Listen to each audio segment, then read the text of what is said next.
Hey folks, Ben again. Welcome to another round of Black Metal and Brews. Today, well, tomorrow as of the time of filming, today is the time I'm posting this, is my birthday. I thought I'd do something a little different, but more of the same in a way. Today's beer that we're going to be reviewing is a celebratory beer from Widmer Brothers. This year marks them being a brewery for 30 years. And in doing so, they are celebrating by releasing beers with recipes they've used over the years. Today, we're going to drink a beer that they originally made in the year of my birth, which is 1987, meaning mathematicians out there already know. I'm turning 27 years old. Very exciting. I'm young or old, depending on who you are, but I'd like to think I'm young. Because this beer is a classic one, this actually was a milestone in a way. I'm not sure if this is the identical recipe, or a lot of it they said is based on handwritten notes from back in the day. This beer was actually the first winter seasonal beer they did, and I believe that in 1987 when they first brewed this, it made them the first American brewery to have a seasonal for each of the 4 seasons in a given calendar year, which, you know, in this day and age is a pretty commonplace thing, but that's pretty spectacular given that that's, well, 27 years ago. So this beer, the Festbier, was their seasonal winter warmer. It was also their first winter seasonal, which was exciting. I'm hoping that given the history of this beer, it'll be good and not one of those early mistakes. I think they made sure to not make these bad, though. As you can see today, I got my pour right. Those of you who saw the last video will know that sometimes my camera fright, as it were, can get the best of me. Pairing with the German inspiration of this beer, we've got a cassette tape of German black metal, courtesy of the group Pest. This is a self-titled EP cassette released by Florida-based label Primal Vomit Records. It's a reissue of material that came out in 2007. This edition came out in 2011 with an extra track.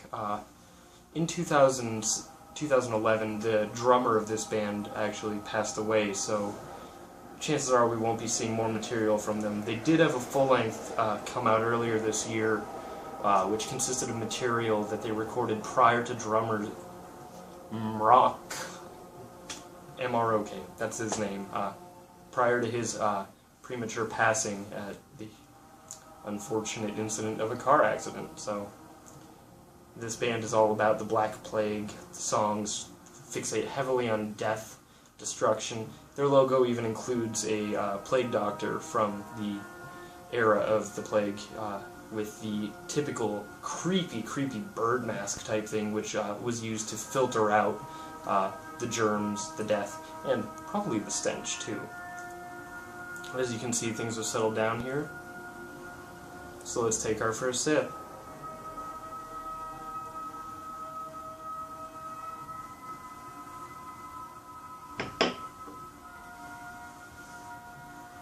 So that's a pretty smooth drink. We have here, I mean, you can see the color, you can see how the foam was subtle but went away quickly. It's just a really smooth drinker. A little bit of spice, but not in the big, heavy winter December beer. You're gonna hold up with this and it's gonna taste like spice. I want to say, well, let's find out a little more. You definitely get almost prune, date, fig, one of those fruits. I'm not always good at telling them apart, but just that slight, sweet fruit that's just perfect for a winter beer flavor.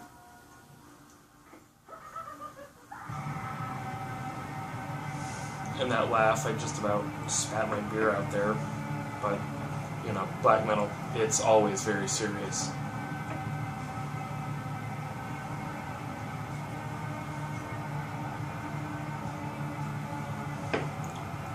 Right, it's really crisp. I'm definitely getting more of an autumnal feel than a winter warmer feel, although, again, this is called Festbier, so it could certainly be, this actually could be perfect for an Oktoberfest type beer.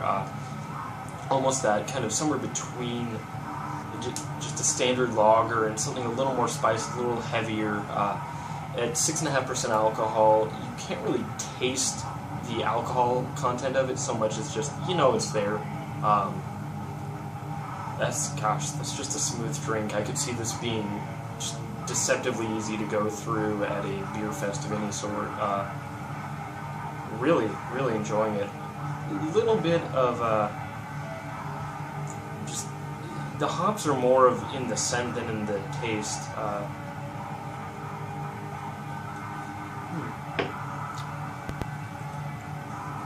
Just tastes like really good beer. Honestly, there aren't as many intricacies, subtleties here, and that's totally okay. I'm having a really good time with this, and I think it's doing what it's supposed to do. I can definitely feel the colder months coming in, which obviously here it's not cold. It is getting quite warm these days. So I feel like this would be appropriate for the time of year in which it was released, intended to be consumed. Great body. It's not too thick, not too thin. I can see myself drinking more of this, and I'm sure that you, viewer, enjoyer of beer, or just general fan of what I'm doing, although I don't know how many of you are doing this just to watch me. I think you'd probably like it too if you like to have a good beer. Widmer's releasing 30 beers for each of their 30 years. I have one of the others in the series. Right now they've only got the 87, 88, and 89 beers out. It seems that we, or at least I, missed 84, 5, and 6, celebrating the first 3 years.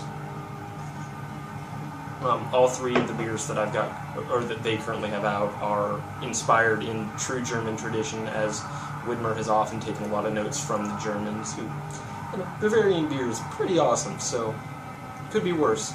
If you want an American beer imitating German done right, this is your go-to, or a go-to.